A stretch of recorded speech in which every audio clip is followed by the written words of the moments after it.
Hi, beloveds. Welcome back. We are doing our Reiki Level 2 and Body Story work training coming up, and we'd love to invite people who've done Reiki Level 1 with us, or those who want to come for a refresher.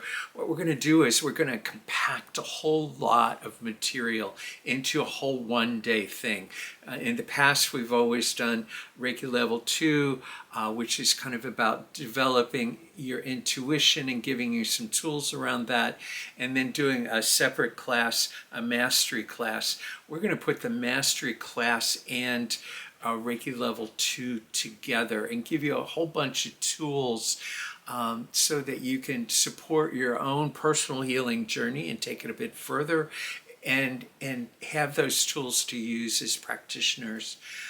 But I wanted to tell you a couple stories before I kind of let you know about all of the pieces that we may cover in this upcoming workshop.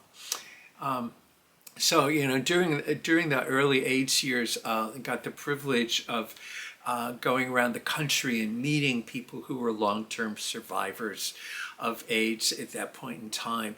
And I met a physician. His name was Dr. George Solomon. And George Solomon, he actually kind of created the whole mindset work that he called psychoneuroimmunology. And so he brought into the AIDS world at that point where there was no medicine really other than AZT, and it was pretty much killing people rather than helping them. But he brought in the whole kind of mindset thing, and what he brought to the table for us who were doing that work was he cited the fact that there were studies of people. We used to call it multiple personality disorders. Now they call them dissociative disorders. I myself have worked with lots of people early on in my career as a psychotherapist who had dissociative disorders. And George Solomon, what he found in the work and the studies that he was doing, that in one, I'll call it mindset. So mindset is in every cell of our body, not just our brain, but the mindset of illness and the mindset of healing, and how we all have kind of contradictory parts of ourselves. In the person that has dissociative disorders, oftentimes they'll literally become a different personality and start speaking or acting and displaying behaviors in response to that personality.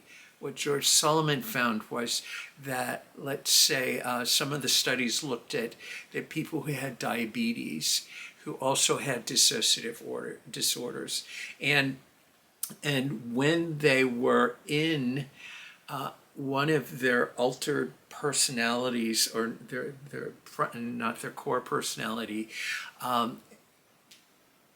they oftentimes would come into a total remission of their diabetes. So in one personality, they had diabetes. In another personality, they did not have diabetes. Same body, same person, but different personalities, meaning different energies and different wounds that were showing up. So this is, for me, it was mind-blowing to understand that there was good science looking at, when we change our mindset, it really does have a biochemical impact on our bodies, and can really shift us into speeding up healing, and sometimes actually taking us into remissions. So that's really a juicy story that I want to play with. When we do this workshop, actually I did some little things for you to see, but so we're going to play with with the intuition part. And part of that is, just automatically using Reiki helps kind of open up the channels. And because of that, your intuition starts sparking a little more vividly or more fully.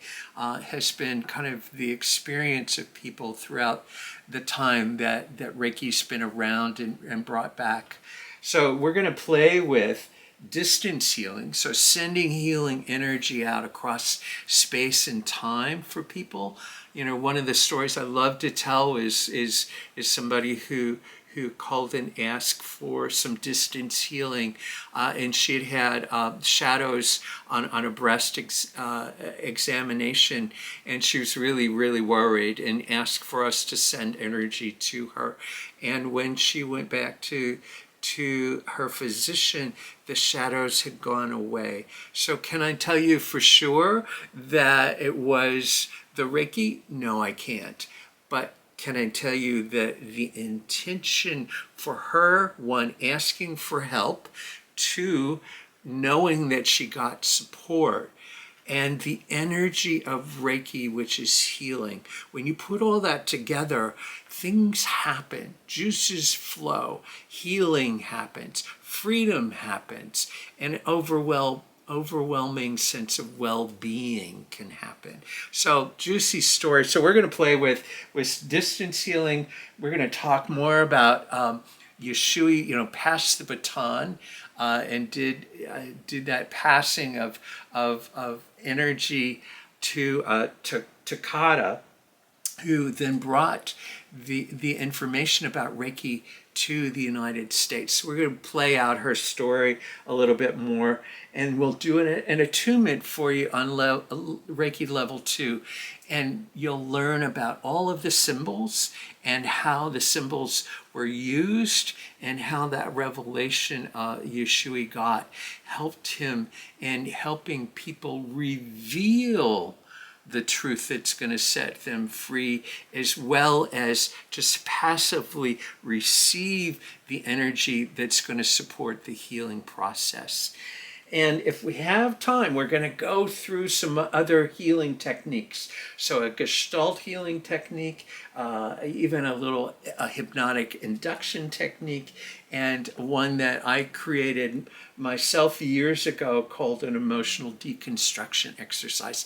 So it's going to be a juicy day. So if you can come join us, and you've done Reiki level 1 already, or have been trained by us to do Reiki level 1, come to this next level and take the journey further for your own personal healing and for your service in community. Namaste.